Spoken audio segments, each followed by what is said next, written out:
Have you ever tried to fetch Yahoo Finance prices into Excel using the GetObject request, only to find that it doesn't return any data?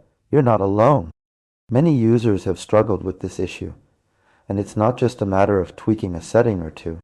Today, we'll dive into the reasons behind this problem and provide a step-by-step explanation of what's going on. Whether you're an investor looking to track stock prices, a financial analyst seeking to build models, or simply someone curious about market trends, getting accurate data from Yahoo Finance is crucial. Unfortunately, when using Excel's GetObject request, it seems like the data just doesn't come through. But why? Let's take a closer look. The issue lies in how Yahoo Finance structures its website and how Excel interacts with it. When you try to fetch data from Yahoo Finance using the GetObject request, Excel is essentially trying to navigate to a specific web page and extract the relevant information. However, Yahoo Finance has implemented certain security measures that prevent this kind of web scraping. One key concept here is the difference between static and dynamic content. Static content is what's visible in the HTML code of a web page when you inspect it using your browser's developer tools. Dynamic content, on the other hand, is generated by JavaScript running on the client side, i.e., in your web browser. The problem is that Excel can only see static content, not dynamic content.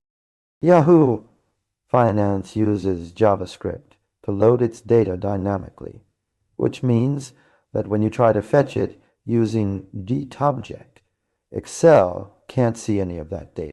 It's like trying to take a screenshot of a video. The screenshot will capture what's visible at that moment, but it won't include any of the dynamic content. Another factor contributing to this issue is how Yahoo Finance handles requests from automated tools like Excel. To prevent abuse and ensure fair use, they may block or limit requests from specific IP addresses or user agents, i.e., browser type. This means that even if you could somehow get around the static versus dynamic content limitation, your request might still be blocked. To summarize, Yahoo Finance uses JavaScript to load data dynamically, which makes it invisible to Excel's GetObject request. The website has security measures in place to prevent web scraping and abuse. These factors combined make it difficult or impossible for Excel to fetch prices from Yahoo Finance using the GetObject method.